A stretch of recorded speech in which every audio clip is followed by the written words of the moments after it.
Welcome to SoulPod, where science meets mysticism and your inner wisdom leads the way. I'm your guide, Crystal Cassidy, and together we will bridge the seen and the unseen, science and spirituality, the practical and the profound. From quantum physics to energy centers, near-death experiences to extraterrestrial contact, join us as we delve into the mysteries of consciousness and journey together towards a more awakened, compassionate, and soul-connected world. Find your seat, drop in, and let's go on a journey together.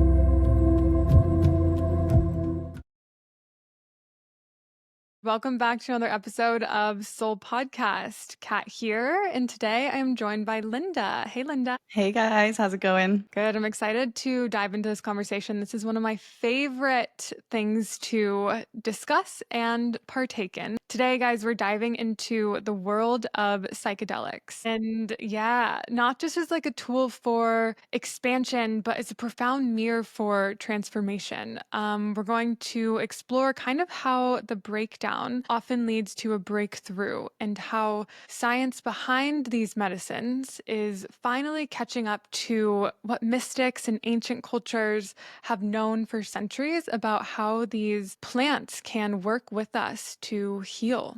So I'm excited. Yes, same. And I know you're like a wealth of knowledge on these topics, so I'm excited to pick your brain on it. Yeah, I've definitely dabbled.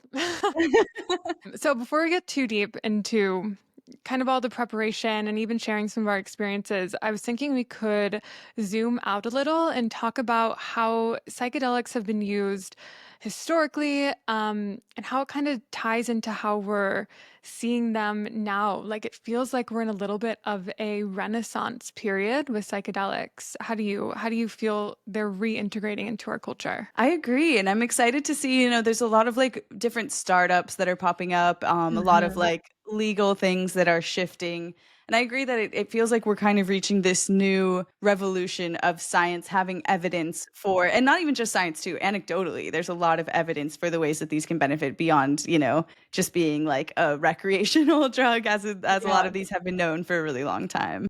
Totally. Yeah, it feels like, I mean, obviously, there was a whole time in history where there was so much propaganda against the Yeah. use of, psilocybin, LSD, Mhm. any of these kind of vehicles to transcendence and to opening our consciousness. And Yeah.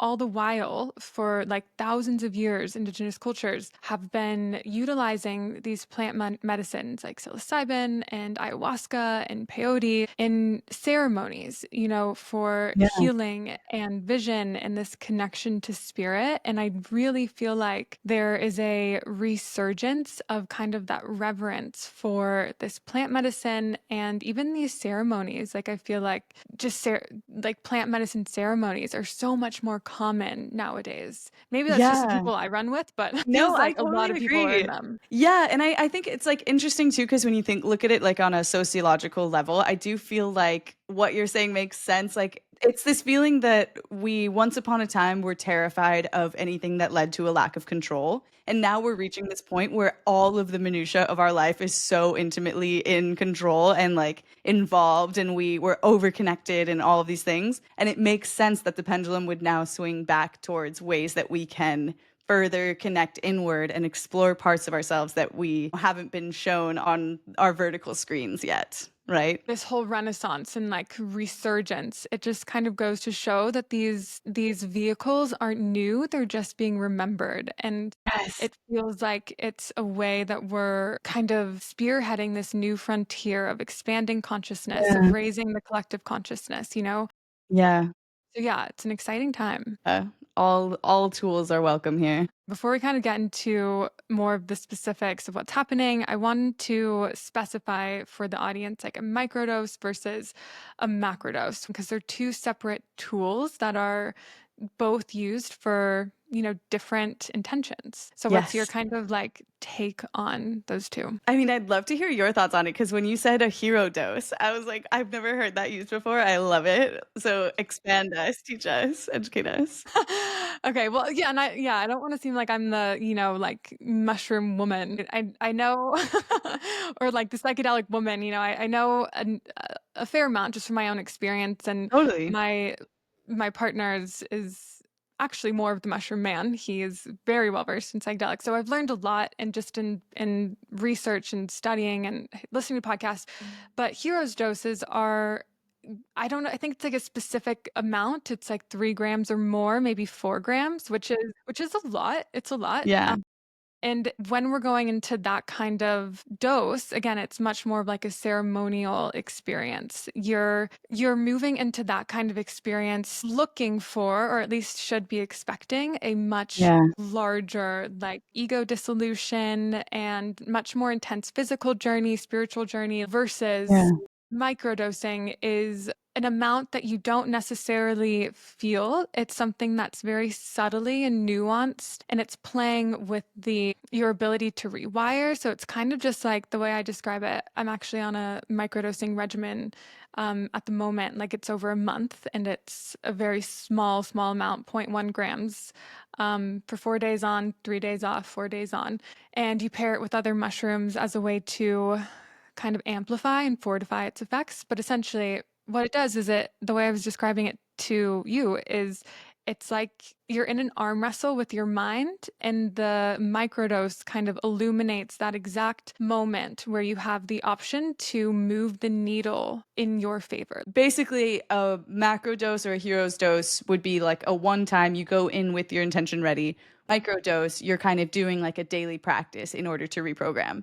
How would one decide whether to do one or the other as someone with, the self-taught experience? I would love to hear from your point of view when you use each of them. Well, for me, what I notice is I feel this like pull towards a macrodose or like a larger journey um, Mm, every so often. Like yeah. it's not necessarily totally rhythmic, like every month or every quarter. It's not necessarily like that regimented for me is when Yeah. I feel the craving, but it's usually when there's some sort of threshold that I need to break through.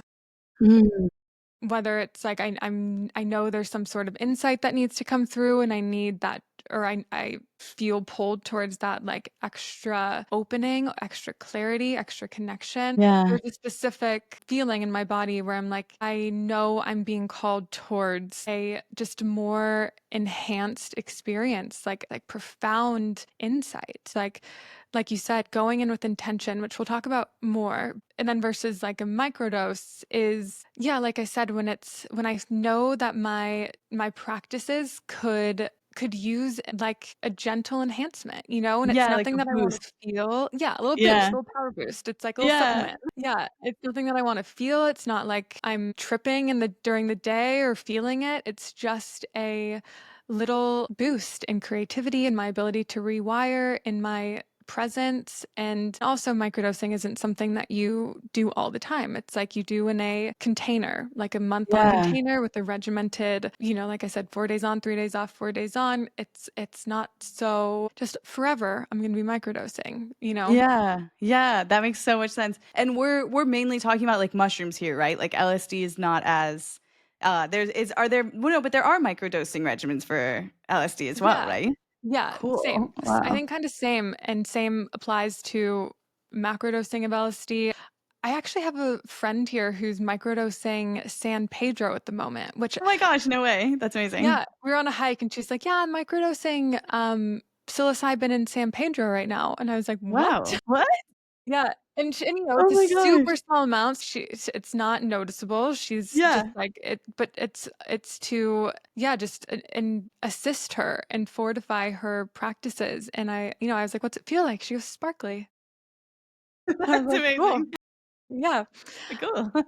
And I That's did want to awesome. clarify too, like two really important parts of microdosing and macrodosing are the set and the setting, Mm. which my partner has taught me a lot about this because when I first started experimenting with psychedelics, I just didn't put as much intention into it as I should have. And Yeah. the set and the setting are two super important factors that play a huge role in the outcome of your experience. So Yeah. the set you can think of as your like emotional landscape. If you're going into any psychedelic experience feeling anxious or feeling, unsettled, that is just going to be amplified.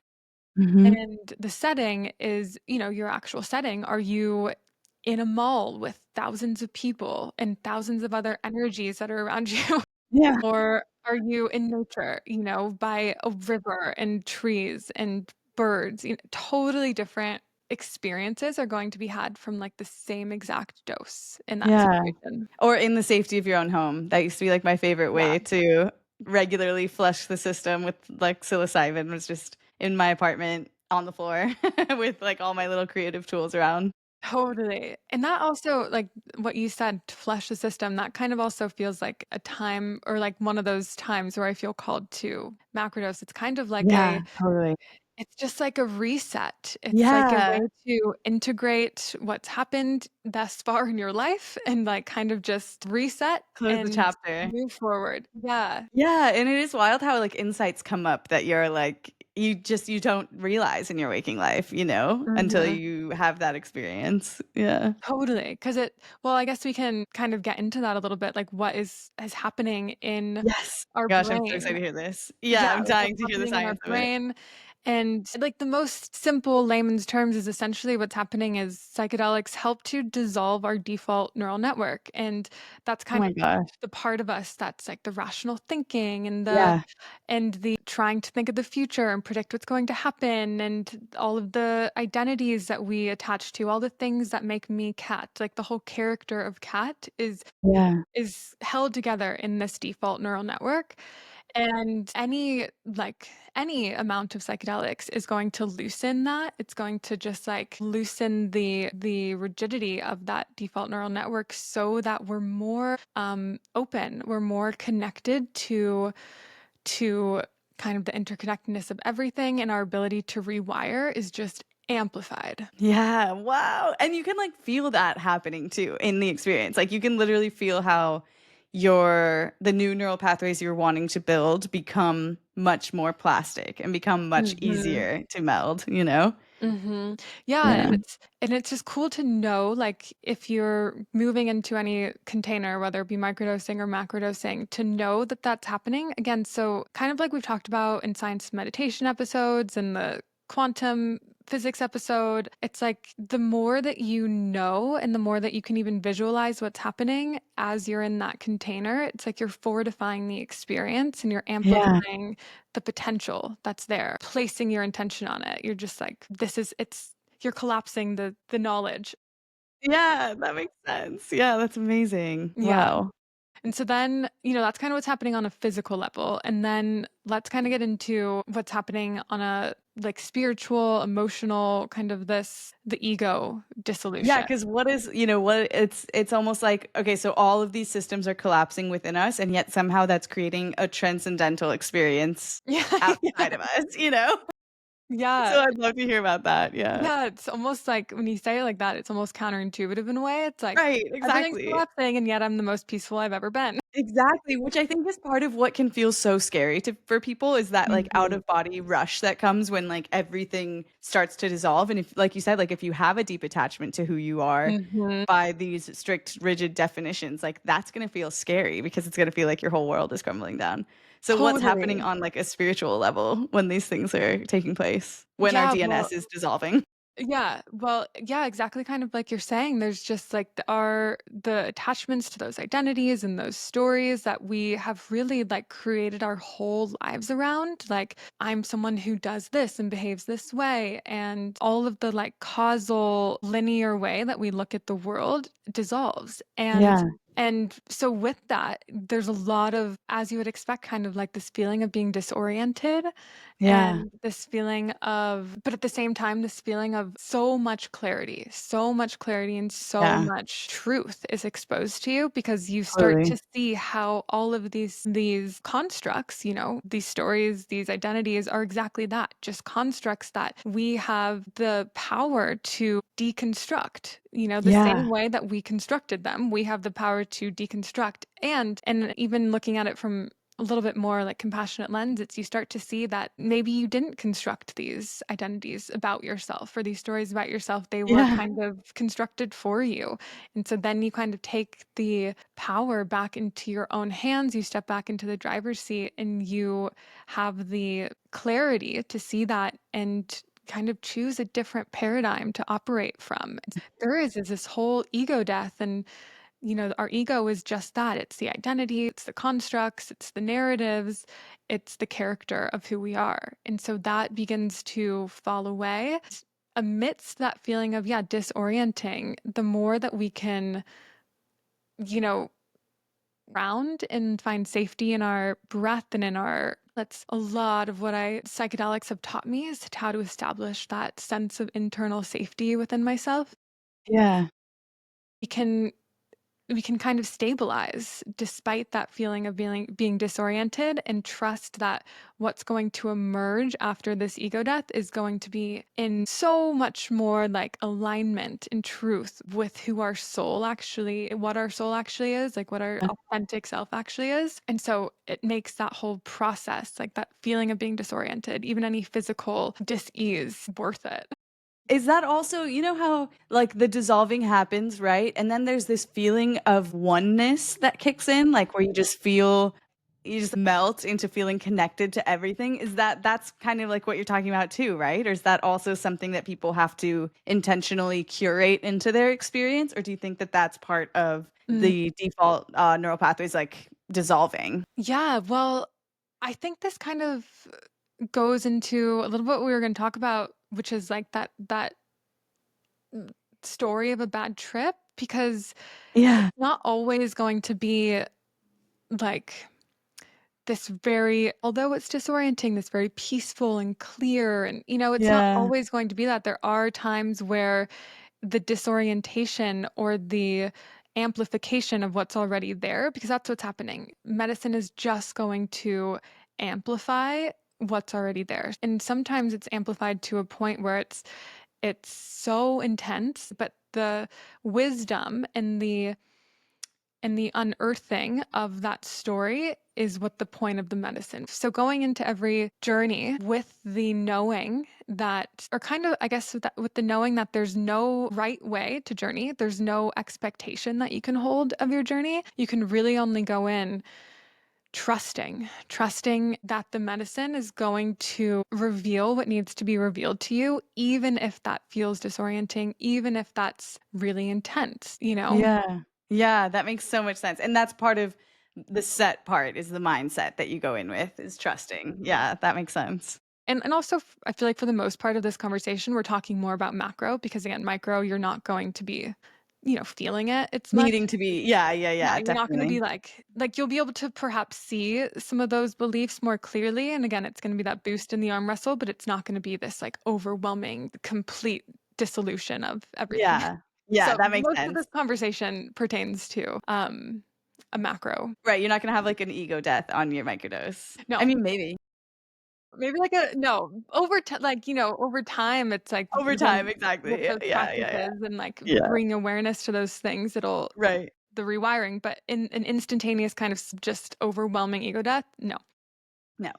But and as we're talking kind of about like bad trips and the way that it starts to interact with your body, there's a whole um interaction of psychedelics with kind of all of the subtle bodies, like it's not just our physical body that's receiving the medicine, it's our emotional and spiritual and energetic body that are also metabolizing this medicine. And Yeah. so if there's a situation where it feels extremely overwhelming, or, physically, like you feel physically unwell, there's often one of those subtle bodies that's like really fighting back. It's really resistant to the potential of transformation that you're inviting into your system. I've been in different containers, whether it be myself or somebody that I'm with who's also on taking medicine. And if it's me, I can typically diagnose like where the resistance is. Yeah. And again, it's less about fixing. It's less about like fixing this resistance or like quickly moving through it, and more just about Yeah. noticing. And again, the medicine, the intention of psychedelics and the intention, of this conversation is to kind of hold them as a tool. It's another Yeah. tool in your toolkit for consciousness. Again, ancient cultures have been using plant medicine for centuries, and Yeah. these plants have evolved for centuries with us, with the earth, and they're coded with they're coded, they're coded Yeah. for us. Yeah, yeah, yeah. And so they really are revealing to us like stories and codes, and just opening us up to kind of other realms, things that aren't Right, seen, things that exactly. we can't perceive, things that feel just like right outside of our ability to grasp, Yeah. kind of like when you have a thought drop in out of nowhere, and it's Right, like a exactly. life-changing kind of hit, and you're like, "Where'd that come from?" It's the same, it's like connecting you with the quantum. Yeah. So Oh, that's amazing. And this is also good advice for anyone with resistance to their meditation practice, to like Mhm, working out regularly, to any kind of like thing that is going to help you in the long run. Like a lot of times our ego, the last thing it wants is for us to be aware mhm, of these things that we're trying to dissolve, you know? And totally. so like it's natural that that resistance might come up, but it's great to have this kind of reference point of like, okay, what am I going to do if this kind of resistance comes up? And does this happen to you like when you're in a trip, like you'll feel yourself not being willing to like surrender to it? Because this happened to me like in an experience last week too with like ketamine, where it was like I had to actively and consciously surrender to it because I could feel how my physical body was being like, no, no, no, like everything's wrong, you know? And how I had to kind of use my mind and my like trust, like my sense of surrender, to convince that particular part to just kind of relax and go with it, and ended up being an incredible experience. But is that the resistance that you're referring to? Yeah, that's definitely one way it'll show up, like, Yeah.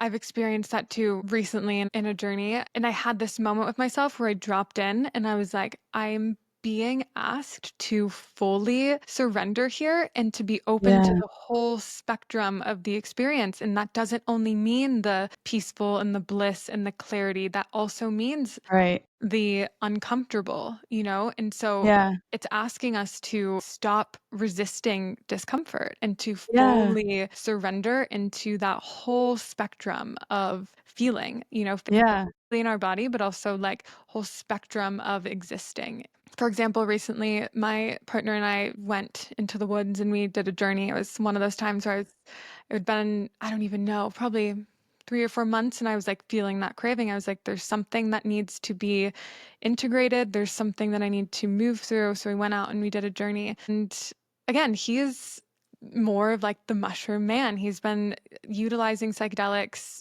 since he was in his late teens, and always, well, I can't say always, but definitely later in his life, like always with intention and Yeah. being very clear about the set and setting. And so when he has a difficult experience, it's out of the norm because Yeah. he's a very clear person. He is also very steeped in his practices. And so when he has a difficult experience, and in this particular instance, he was having not just that initial resistance, because often that happens, like the initial part of the trip or the come Yeah. up, there's the way I kind of think about it, it's like you're changing channels. It's like you're changing from, human channel to this like transcendent channel. And in that shift, in that transition, there's like a stick shift. It can be a little bit bumpy, a little bit Yeah. jerky.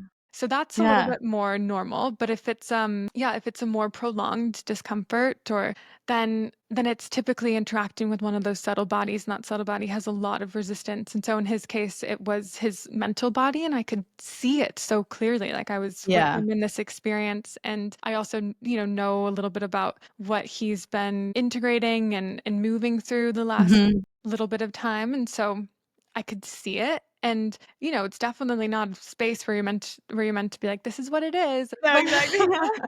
so I was kind of just like holding space for him to have his experience, and, offering like, I think it might be your mental body. Yeah. And, he's super open to that. He's like, yeah, I think so. And so there was about the majority of the experience for him was pretty uncomfortable. But then there was a moment, a breakthrough, where we're by the river and he's like really having a hard time, like steeped in this, because again, medicine's just going to amplify what's Yep. underneath the surface. So all of a sudden, these thoughts that are kind of with us during the day that we see and we're like, ugh, don't love that, but we kind of move through it. All of a sudden, they're just so loud. Loud. Yeah, Yeah. and kind of everywhere, like all encompassing. Yeah. So he's really in it there. And then there's this moment of breakthrough where looking at the river, he and I are kind of exchanging. And from that point on, it just dissolves. Like the Oh, physical discomfort, the mental discomfort, like all of it dissolves. And he moved into this space of just so much clarity. And wow. again, kind of seeing like, I've constructed these suffering. I've constructed this. Like, Yeah. not doesn't have to be true. And in that moment, it's like a real time dissolution of these constructs that for some of us may have been there for years. Years. Yeah. Decades. Yeah, exactly. So Wow. there's kind of like, it can show up in a lot of different ways. That very short kind of resistance at the beginning where you're asked to fully surrender and you can drop in with yourself and be like, okay, I surrender. And then usually that dissolve that tension. And then there's other experiences where it's a lot more prolonged. And again, that's not like wrong. That's not like, No. that's not bad. It's not wrong. That's just an invitation to notice what's beneath the Yeah. surface and hold it, notice it, see it, and kind of self-inquire in real time of like, is this true? Do I have to live inside this construct or inside this paradigm? Yeah, I mean the adage the only way out is through has never been more true than when these kind of feelings are surfacing. And I think this is also an important differentiation to say that you can have that initial experience of resistance and that doesn't mean it's going to automatically be like a quote unquote bad trip. We also don't believe that Totally. a bad trip is bad. But I don't want anyone to like start experiencing that resistance and then panic and then turn it into something bad. Like you can have that initial resistance and you can have your body going like, "Ooh, this is kind of weird and new," and end up having an incredibly euphoric experience the entire way through. But you can also surrender immediately, and what comes up is maybe the shadow work that you've been needing to do in your waking life but have been avoiding, Mhm. which can turn it into a quote unquote bad trip. The two can be separate and one does not indicate the other, right? Is what I've found. Yeah, totally. It's like if you've had a bad trip in the past, you don't have to bring that forward into any No. future trip. Yeah. It's like any Yeah. future journey or experience in medicine, it's its Every single time. own, yeah, like Yeah. experience with you. It's its own intermingling with you. And each time it's going to reveal something different. It's kind of Yeah. similar to meditation. It's like I've learned this, I don't even know, early on, I guess, but kind of the hard way where I would try and recreate a certain meditation or recreate a certain breakthrough and Yeah. learning that there's no such thing as the same meditation twice. There's no such thing as the same journey twice. And that goes for if it's like a great journey and you're like, I love psilocybin or I love LSD. And Yeah. yeah, but there's just no expectation or guarantee because it's always this like specific, unique recipe and intermingling of where you're at in your spiritual journey, in your, where your physical body's at, all of the subtle bodies, where each of them are at in that specific moment in time, and then the medicine coming through and revealing and playing and kind of like moving through the hallways of your brain and like dusting stuff off. And it's always Yeah, going to be different. exactly. Yeah, that's such a good way to put that. I love that. Yeah. Exactly. So I was thinking we could kind of talk a little bit about the preparation for a journey as well, Cool. and how to kind of prepare the temple, if you will. And Yes, I love this. I know you've been also on a little bit of like a microdosing regimen yourself. And so how have you been working with your temple and making sure that your mind, your body are all kind of the most receptive to the medicine? Yeah, so for me, the biggest thing is, like you said before, like the atmosphere that I'm in and the Mhm. intention are like the two biggest things going in. I know, like a couple years ago, when I was really regularly macrodosing, like maybe once a month, when I was first getting into, the whole like childhood wounding journey and all of that, like the biggest thing was knowing what I was working on in my conscious life, whether I was aware of that topic being what I was working on or not. I always knew that that was going to be the biggest like conversation that I would end up having in the medicine journey, you know? The biggest breakthroughs would always come from that. But I feel like what's interesting is that the ketamine journey that I've been doing, a lot of it is really focused on sensory deprivation. Whereas when I was doing like a mushroom journey previously, that was all about like, oh, how do I have as many like sensory experiences as possible? Like it was always like, I'm going to sit down, consume this medicine on the floor of my apartment, and I'm going to have my journal and my paint kit like ready to go. And I'm going to just like let out whatever I need to let out, you know? Or I would be like out in the woods and I would be like, okay, cool, I'm going to have my journal like ready to go. But what's weird and like different and really fascinating about this ketamine journey is that the whole purpose is to have your headphones on, your eye mask on, and fully like laid back, not like just like in your bed, laid back. And the entire experience happens behind closed eyes. Yeah. Which has been Cool. really fascinating for me because there's something about that. I mean, I've always wanted to try like a sensory deprivation tank, you know, just to see what it's like. And it's essentially that minus the floating, which I don't know that I would do. But yeah, it's really interesting how like my environment still, even though sensory deprivation is like a big part of it, my environment still, I'm like making sure that like my room is clean and it's like cool in there, and like dark and comfy ahead of time, because I do feel like you can sense when there's like, you know, things happening around you. So it's about that. It's also about kind of, I know for me, isolation is really helpful for a journey, but I don't think that that's the case for everybody. I've had like trips with groups, but I always end up isolating myself anyways, like going off on my own anyways. But yeah, so how about you? What do you do to prepare ahead of time? And like, what are your, oh, and then also sitting in meditation ahead. I like to take a shower or do something to like ground, you know, just like I would do if I was going into like a hypnosis or anything like that, where you want to get into rest and digest and you want your nervous system to be in a place of regulation, you know, not like super caffeinated or super fired up or anything like that. Like just as at peace as you can reach at that point in time, and go in knowing what it is that you want to work on, or go in trusting that you're just like flushing whatever has to come out.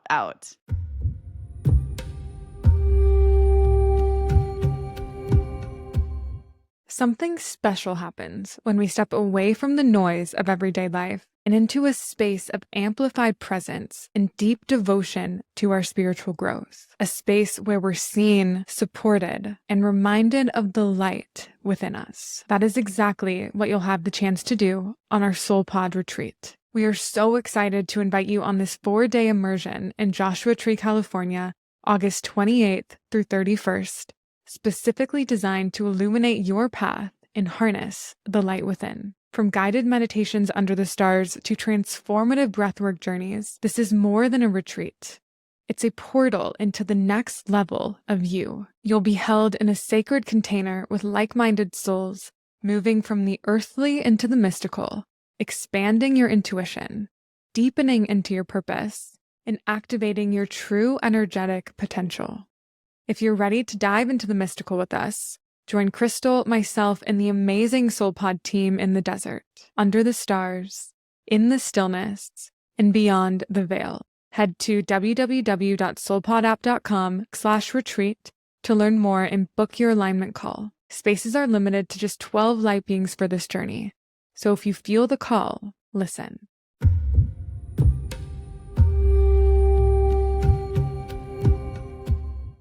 Totally. What about you? What are your tips as a resident medicine woman?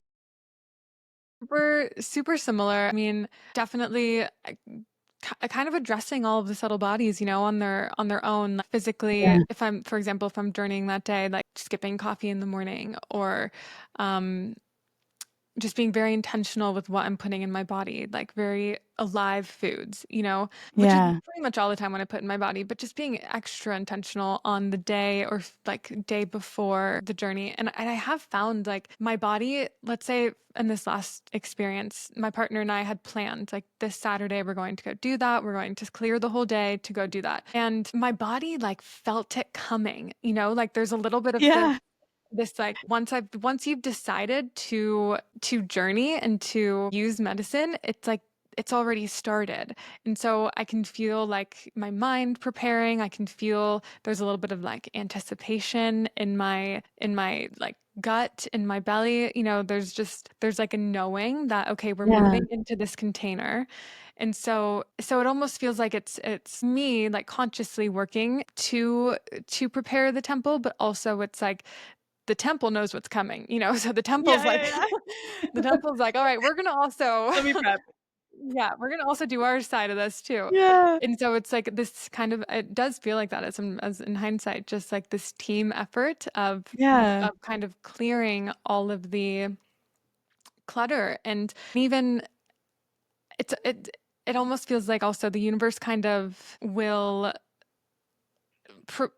guide you into the perfect situation. Oh Like, my for God. example, every time, for example, like someone will call, like this most recent trip, a girlfriend of mine called who I hadn't spoken to in a long time. And we were driving out to the woods and we had a 2-hour car ride and my partner's watching disc golf. And so I was like, well, I'll take this call. And it was just the perfect kind of just moving into that journey. It was like exactly what I needed to, because it was someone other than my partner to kind of alchemize my thoughts and everything that's been going on in the last month, since we last caught up. And then it's almost like I That's completely perfect. integrated everything. And then I got out of the car and was like, okay, I'm You ready got to do like the this. prep conversation of like, oh yeah, let me bring this into my conscious mind so that I can now go into my subconscious and work on it. Totally. And like, this is what I've been working That's through. incredible. This is what's been at the forefront. And also like zooming out of my own myopic experience and hearing about her life, so it feels like the universe just orchestrates, which it totally does. It orchestrates like the perfect kind of prep regimen for you before every journey without you even necessarily having to consciously try, So Yeah, totally. a little bit of trust in that. And then, everything you named, just being very intentional about what I'm consuming, and then being very intentional about what the purpose of this journey is, and even if it's not, even if I can't put it down into something super clear, like a super clear reason, if it was just like, okay, well, I know I'm being called to do this. I know I can feel it in my body. It's time. I don't necessarily know what it is that I need to experience or what it is that needs to move through me, but I know it's time. Like, if it's that situation, which often is for me, even just having the intention of I'm an open channel. I open myself up to clarity. I open myself up to joy. I open myself up to seeing clearly, and then letting the medicine do the rest and trusting that you'll be given the journey that is most aligned with what you need, not necessarily what you want. Yeah, right, exactly. Oh, I love that. Yeah. I like think about I had this one probably my only like quote unquote bad trip was like when I was really early into personal work. I was just like I basically was so untrusting of humanity as a whole that I had gone so far as to like isolate myself in the like northernmost city in California on this mountain in like this hobbit hole. Like I had like gone on like a week-long road trip by It's like myself I'm up to checking this out. hobbit. Can't do Yeah, it. like fully off the grid, like no Yeah. service. And like at this point in my life, I was so isolated, fully of my own doing, but from like learning things, learning how to handle people or whatever, that like I had never called my sister just to catch up. I had never called my mom like crying because I just needed to talk. Like I had never known what it felt like to reach out to someone else for emotional support. And it's so funny because right before I left for this week-long road trip, I got a text out of nowhere from someone I had talked to once, and they were like, "Hey, I have these mushrooms I have to get rid of. Like, do you want them?" And I was like, "Sure." And I took them with me, and I'm like off on this mountain, basically in Oregon, with cell service, fully isolated. And I take the mushrooms, expecting everything to flush out, and what came through was just this like profound loneliness. And I had never known how to identify that emotion up until this moment. And it's like, it just fully like broke through me, to the point of like crying on the riverside, just like couldn't breathe, couldn't voice it, just like loneliness and like realizing how like finite life is. And then out of nowhere, even though I thought I was fully alone, this like mother and daughter comes walking through the woods and like found me at this riverside, like off my rocker, just like scribbling things in charcoal, you know what I mean? Oh my And I gosh. like look at them and I just like start crying and I was just like, this is the most beautiful thing I've ever seen. And I like waited for the trip to come down and just kind of like observed them from a distance and was like, how tender, how beautiful. And when I could safely, I like got in my car and I was like, I'm just going to keep driving until I have phone service, and I'm going to call someone for the first time in my life just to talk, you know? And as soon as I got phone service, I was like, oh, like now I'm scared, like all the panic is coming up, all the like, oh my God, what if they judge me? Like all of those things, you know? And I'm like pulled off on the side of the road, and then this car almost like hit my car and swerves out of the way, and the license plate is just the numbers 444, which I always see when it's like finish the job. Like that's like the message of like finish the job always for me. Whoa. And I'm like, all right, universe, like bet, like let's do it. And that was like the first time in my life I called my mom like just to talk, and called my sister like just to talk, just to like have like Sweet. emotional support, you know? And I feel like that's just such a good example of going in. I did not expect that to happen. The mushrooms found me, you know, they happened to be in my pocket when I was in this very isolated place. And Yeah. that was like the peak moment where that loneliness that I, you know, unconsciously had been dealing with for months, finally, years, I mean, honestly, years, like my entire Mhm. life, finally broke through. And I genuinely don't think I would have reached that point if it weren't for the clarity that the mushrooms brought, you know? Totally. Yeah. Yeah. Oh, such And a it still takes that like action step to like switch the neural pathway, you know? It still yeah. takes like breaking through that fear to like do something for the first time ever that's maybe scaring you and maybe like to like intimidating you because you've never done it before, and like it's vulnerable and it's scary. But yeah, I do think that if it weren't for the mushrooms and like that experience and the mother-daughter like walking into the woods out of nowhere, like I just don't think I would have ever like reached that breakthrough point, you know, without it becoming like much more extreme than a beautiful riverside trip in California. Yeah. Oh, thanks for sharing. Yeah. And it's Yeah. exactly what we're saying. Like there's no, even if it feels like a quote unquote bad trip, it's like it's an initiation that's happening for you on Yes, like a that's such a good way soul to put it. level.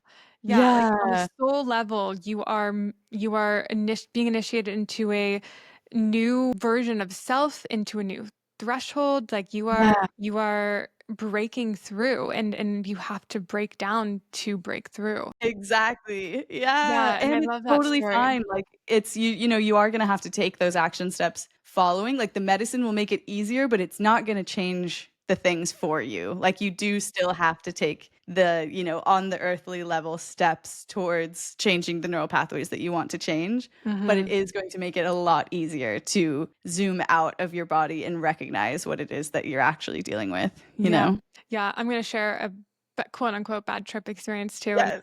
just 'cause it's fun. When I was living in Santa Cruz, and I also think it's funny, like similar to your story, the medicine being gifted to you or like presented to you. I always take that like Yeah. with I always just And the note when that timing of it, the happens. timing Yeah. is, like, always perfect, it's wild, Yeah. yeah. So the family that I nannied for at the time, who are now like my dearest friends, and their daughter's my goddaughter, but they were still like my employers. They gifted me this whole chocolate bar, mushroom chocolate bar. Amazing, yeah. And I was like, cool. They also gifted me my first dose of LSD, just like while I'm nannying. They're like, here you go. It's What? like, not to take on the job, but just like to have, Right, right, they're like, "You're gonna need this." yeah, Just post, being done with work, and anyway, I was like, "You guys are the coolest." And so they gifted me this, like, mushroom chocolate bar, which was essentially a hero's dose, and you definitely aren't meant to eat the whole thing, but it was also at the beginning of my kind of experience with psychedelics, where I was a little bit of a beginner's mindset, where I was so just like, there's so much transformation that needs to be done. I feel, and had been in my practices for a really long time, a meditation Yeah, practice. At this point, I'd done ayahuasca. I feel like I felt really safe in my yeah, body totally. to take a higher dose. And so I went out to this bluff in Santa Cruz, and what started as like, a pretty sunny day, eat this whole mushroom chocolate bar. And so I walk out to this bluff, and it's like sunny, a little overcast, a little foggy, Santa Cruz, Yeah. Northern California, typical. And then pretty much like as I'm coming up, clouds come in, no one's Oh my around. I'm on gosh. this bluff by myself. It starts like pouring down rain and like sideways wind. Oh my And god. so I just like I'm wearing all cotton, just like putting my hood up over my head, just tie it. It's just my eyes are out, and I'm sitting on this bench, just like starting to watch the ocean and this bluff and the Oh my birds and god. the sand kind of all breathe. And I'm like, okay, so it's happening. And sideways wind, I'm just standing on this bench, just like, okay. Or sitting on this bench, just like, Like, well, we're riding this one out. Yep. That's such a beautiful metaphor too. Yeah, yeah, and so then, I'm kind of in that setting for the whole trip. It's just raining and sideways wind and thundering, and I eventually kind of get to this point where I let go completely. Yeah. Take off my hood. I'm like running through the puddles. I'm yelling. I'm laughing Yes. hysterically. I'm just letting things that have been suppressed and deep down within me like move, yelling and making noise and jumping and looking like, crazy and Yeah, not as you should. yeah, and not giving a shit, and Yeah. just this total feeling of like complete liberation. And then it moved me into this next phase of essentially like it felt like a coming of age initiation where I was met with taking full radical responsibility for my whole life and for Wow. and this really stepping into like, okay, I'm a woman now. Like I Yeah. cannot rely on anybody else to Oh my take God. care of me, to, pay for me. Like Yeah. I'm a grown woman and it was this whole like letting go and shedding Yeah. of this kind of the child identity and child archetype and version of me that needed people to take care of me and Yeah. expected people to take care of me and kind of this anger that people weren't and really Right. and really yeah stepping into this whole like expanded independent fully liberated woman and it Yeah. was such a clear like marker in my Yeah. coming of age and my like just journey of becoming. And so I look back on that and my partner knows the story, the nanny family knows the story. They're like, you ate that whole bar and then sat in a rainstorm, and I was like, yeah. Honestly, I need that. That sounds like the exact, like, RX that would help me right now. Yeah, and it's like from the outside, a lot of they're like, that's pretty intense. We all still laugh about it. They're That's like, that really sounds intense, like a pretty yeah. gnarly journey, and I was Right. like technically yes, but also Also like one of poetic. the best experiences I've ever could have given myself, Yeah. despite the discomfort, despite the, borderline hypothermia, like despite all of that, it Yeah. was one of the best like initiations I ever could have been moved through. Wow, that's so beautiful. I mean, what a hell of a baptism, you know? Like, the universe is like, you're gonna let go so intensely that you're not even gonna control, like, the weather, you know what I mean? Like, that's Totally. so beautiful. I love that. Totally. And I do Wow. remember this because I was walking along this trail. Again, no one was really there, but then there was like a park ranger kind of driving by in this parking lot. And at this point I'm stomping in puddles. I'm like laughing hysterically. And I remember just being like, I must looked so unhinged. Like and just like laughing at what the other people might be seeing. And Yeah, just yeah, yeah. this kind of full just hands up in the air, like I don't Oh, care. that's so beautiful. Yeah, I Yeah. love that. And like I feel like if returning I to saw that. someone doing that, I'd be like, "Yes." Like, "Yes, If I saw whatever someone you're doing that, I'd be like, experiencing, they're yes." definitely on something. I'd be like, "Right on. Don't we all need that?" Totally. From afar, I'd be like, yes, rock I'd be on. like, "Good You on do it." Yeah. you. You step into that initiation. You do it. I'd be like, "She doesn't need an umbrella. Don't give it to Let her. her be. This is She's on hers. her journey." Yeah. Totally. That's beautiful. I Well, love just that. to yeah, underline that there's no such thing as a bad trip. No such thing, yeah. And like for both of us, it feels like those are two kind of initiations that we can call upon as Yeah. time goes on. Like Yeah. again, I'll never be able to recreate that experience, that exact set and setting, and that exact kind of way that the medicine's intertwining with all of that ever again.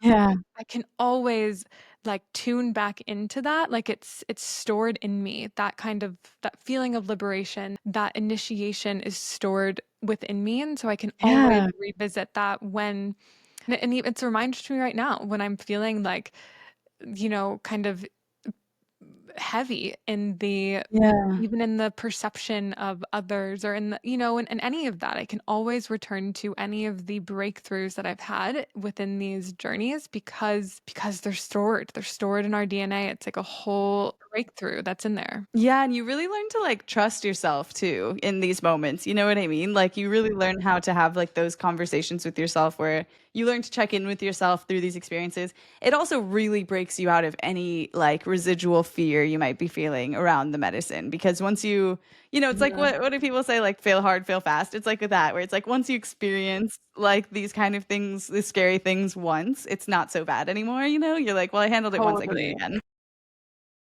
And as long as you're, like, So in a safe environment and totally. you know that you're not physically going to be harmed, I'm like, "Worst case scenario, I get really cold here." Like, Yeah. it's gonna be okay, That's okay. Yeah. As long Yeah, as you're not exactly. putting yourself in any kind Danger. of danger, then Yeah. really it's about returning to that place of internal safety within Yeah. yourself of like, Yeah. I can breathe. I can just Yeah. breathe through this and I'll make it through with my breath. Yeah. Which is where set and setting comes in, take Mm. care of the set and setting so that you can just enjoy the experience. Mhm. Yeah, Yeah. or just accept and move through the experience with the least Beyond the resistance. experience. Yeah, Yeah. exactly. Yeah. And so then, that kind of takes us into the where most of the journey really lies, which is in the integration process. Yes. Yeah. So how do you typically feel like you go about integrating? Yeah, so this one has been interesting. So just for everyone to have a frame of reference what I'm talking about, I started doing like a weekly ketamine regimen with the company. It's the first one is guided by a practitioner, but you don't like go into the journey with the practitioner. They help you with setting your intention and focusing and looking at what you want to focus on, And then from there, it's self-guided for like a couple of weeks until you check in with your practitioner again. So with this particular one, let me pull up like my list because my biggest thing that I like to do when I know I'm going into a journey is and this is the same with like hypnotherapy as well. If I know that I'm going to have an opportunity to unlearn and reprogram on one particular day, I'll say like, okay, universe, like show me what it is that I need to work on over like the days before. So Mm, that'll come up in the form of like triggers with like, mm. other people in my reality or like self-doubt coming up or, something happening. Yeah, kind of like that anticipation of the Yes, journey coming. Yeah. exactly. So it always mirrors ahead of time. You always have signs. Mhm. Even like with like talk therapy, I feel like this would work too, where it's Yeah. like you're going to receive guidance on what it is you need to work on. And so in this particular case for session 1, there was this recurring pattern of feeling like no one cares what I have to say was like the core wound, which is Mm. hard when you're trying to build like an online presence. Yeah, when you're an And influencer. so yeah, exactly. So that was like one of the big things that I brought in was this like deep-rooted belief that was showing up in my reality that no one cares what I have to say. And I went through the journey. It was absolutely incredible. It was amazing what came up. I just kind of further dissolved a general like distrust for people and thinking that people like don't I don't know, care about me, I guess, basically is like the only way to put it. I don't know. So that was like kind of the theme of it. And then in the days following, the biggest thing, like usually right after, is just like resting because I'm always so exhausted. Does that happen to you? Do you just get like so drained? Yeah. But not in even in like a bad way. Like it's very satisfying. Like it feels like when you have like a really good like long hike and you're like exhausted, or it feels like when you're swimming in the ocean all day and then you go take a shower and like have a nice meal. Like that's kind of the Yeah. feeling that comes with a really good trip for me afterwards. Is just the Yeah. like I think when you have emptiness. the option to, like, really melt into that, which is also, Yeah. like, something to think about as you move into a journey is, like, Yeah. setting Give yourself up. yourself that space. Yeah, Right, for to have some sure. time versus like, okay, journeying and then the next week you're like moving or something that Yeah. requires like a lot of or even just like, oh, I have meetings stacked all next week. It's like Right. just Yeah. kind of taking that into account of like it feels a little bit like a spiritual hangover in a way where you Yes, just like exactly. it's definitely a little Yeah. physical, but it's like a spiritual kind of like I've just transcended and Yeah. it's like coming back down and so yeah, no, that resonates. Yeah, like it's like in the hours immediately following, like you wanna give yourself like so much space, which is why I was like doing it on a Saturday. But Mhm. it's funny that you mentioned that because that's exactly what I've been struggling with this week is that like Yeah. I cleared my Saturday, I gave myself all the time, I went to the park, I like sat, you know what I mean? Like I rested, I ate well, all of that. But then Monday started and I'm working full time and I immediately have to like jump back in. Yeah. And so the biggest thing that I've been doing, and I'd love like your guidance on this as well, is like around the, 9 to 5 flow, like I'm choosing one daily practice essentially, which is creating content every day. And I fell off yesterday, but that's okay. But just having like one daily practice to repeatedly return to that enforces the neural pathways that I'm trying to work on. And I think also the biggest thing that always helps me is I'm big into like attaching to like mantras and to like energetics of like one single sentence. I haven't found the one for this journey yet, but it's coming. Like having that reframe readily available, even written down somewhere to be able to work with it and to practice it, I feel like is the biggest thing. But I'm also only one experience into this, and I know it's a Yeah. 6-day journey, like a 6-week thing. So Yeah. I know it's going to get juicier around day 3 or 4, like as it always does. Yeah. But Totally. yeah, I'd love to hear like your thoughts on integration. And then obviously doing the things that I normally do with like, any kind of reprogramming work, which is recognizing if that trigger comes up, recognizing where we're having opportunities to move through it. But yeah, I'd love to hear Yeah. like what are your thoughts on that? Yeah. I mean, On integration. yeah, I really think integration is just such a sacred portal. I agree. Oh, it's so good. Yeah, and we're actually working on an integration portal for Right. SoulPod that Right. we'll be So releasing excited. pretty soon here with some of the other portals. Yeah. And in that I decided to create that because it was after I'd finished one of the journeys in SoulPod, and then B, right after this most recent psilocybin journey with my partner in the woods. And there was so much breakthrough that had happened and so much that had to break down for that breakthrough to happen Yeah. that it was almost like the first time that I realized, like, and I've experienced a lot of different containers of psychedelics, but this one felt like it was so clear that the integration is sacred, Yeah. and it felt like this is really where the majority of the work gets done. Yes. And so Agreed. I was Big like, agreed. I need a specific place where I can go to create like parameters for that time, where Yeah. I'm looking back at who I was before that. I'm taking inventory of the version of self before that journey, before that breakthrough. I'm holding space for that reality to have existed and really holding it in reverence. Yeah. And then I'm clearing the slate, and then I'm like an etch a sketch, just Yeah. shaking off the front of it and clearing it all. And then slowly like recreating and holding space for like the recreation. Not that I'm like necessarily consciously doing it, but holding space Yeah. for the recreation of self to take place, like for the Yeah. new etch a sketch to be drawn, and that will exist temporarily until the next breakthrough, until the next Right. initiation. It's the whole journey of becoming forever and ever and ever. Yeah. Yeah. Like holding space for that new building and creation to come to life, and Yeah. again, detaching from consciously doing it, like moving into that space, extracting the lessons from that breakthrough, extracting, what I want to weave into my new way of being. And then the rest is like, it's the details of the picture, the details of the Yeah. new version of self that come to fruition with time. And again, withholding space for that to come through. And so I think, one of the like worst things we can do is try and rush the integration or try and Yeah. get right back into our lives, really, which is difficult because, we're trying, especially if we're, let's say, journeying on a weekend, it's like we do have Yeah. work on Monday. And Yeah.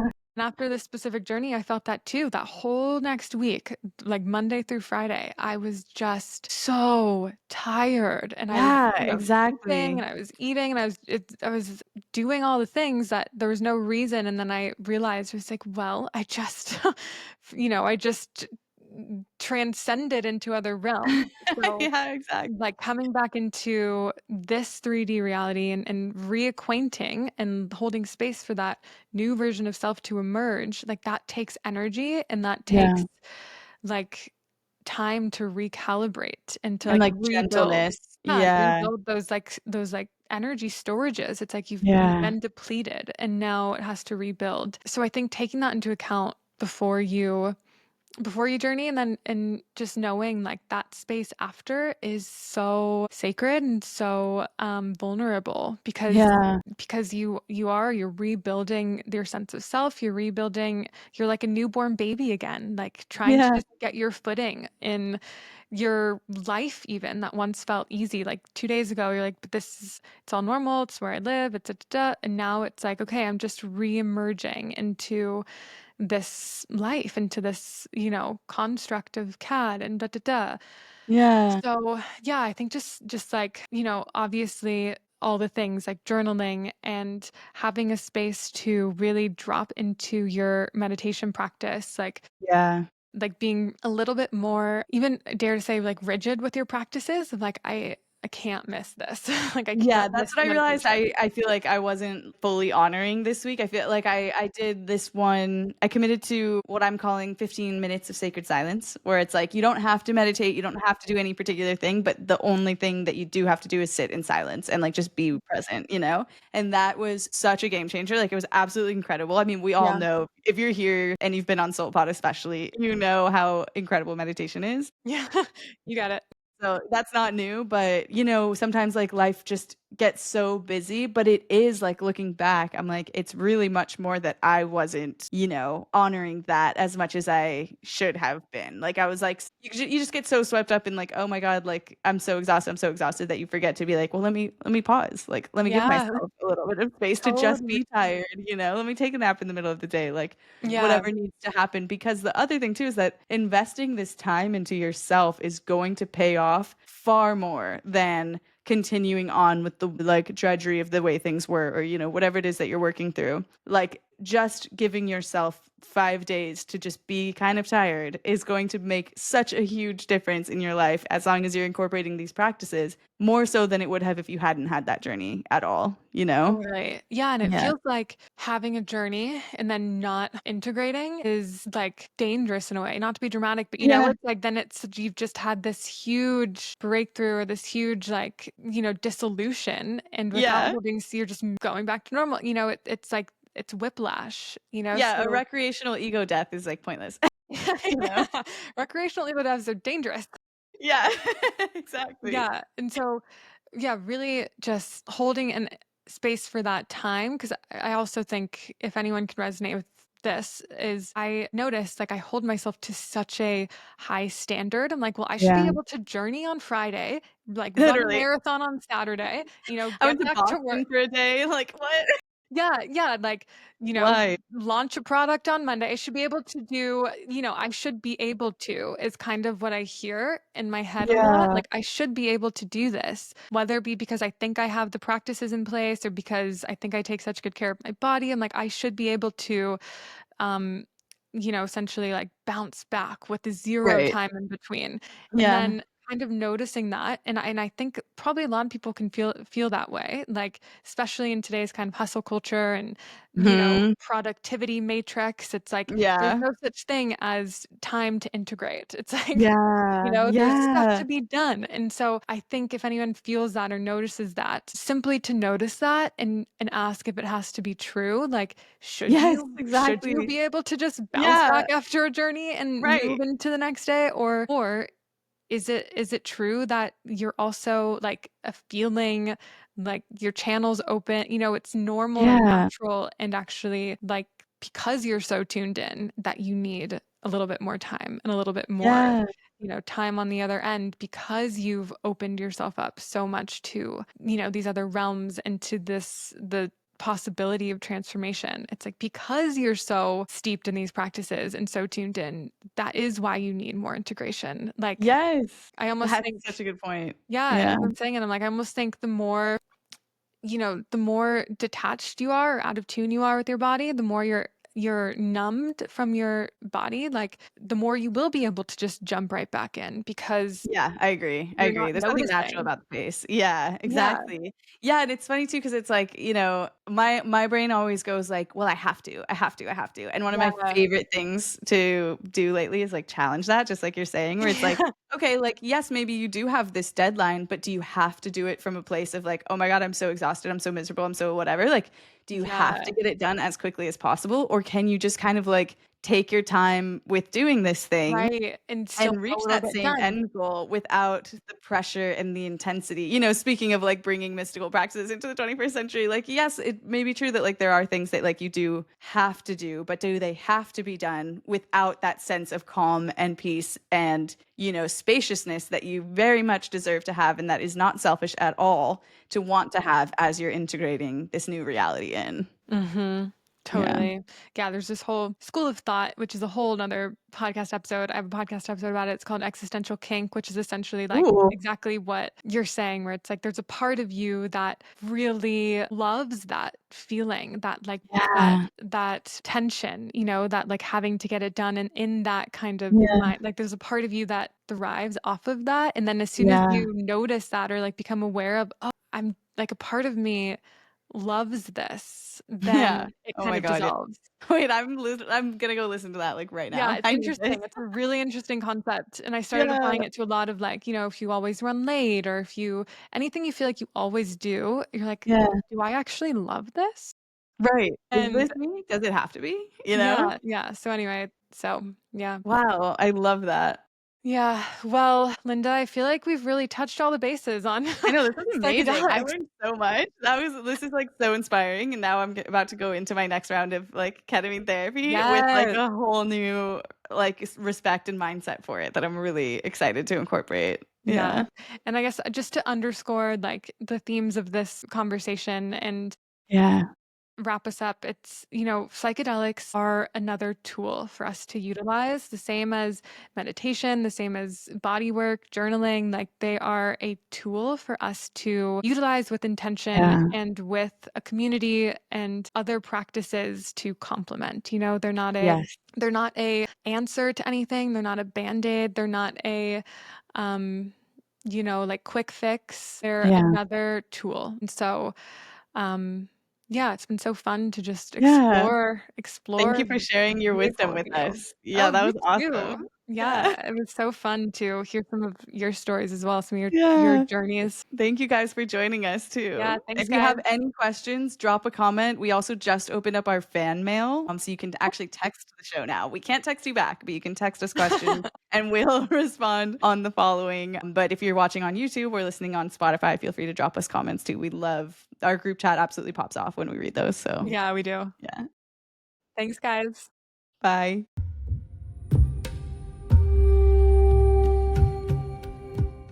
Thank you for journeying with us today, Light Being. We hope you enjoyed the episode. And before you go, we want to invite you to explore the SoulPod app, where you can immerse yourself in daily lessons, guided meditations, and breath work to develop a soul-nourishing daily ritual and tune back into your own inner guidance system. You can download SoulPod in the App Store or directly from the show notes to start your free trial today and awaken the ancient wisdom within you.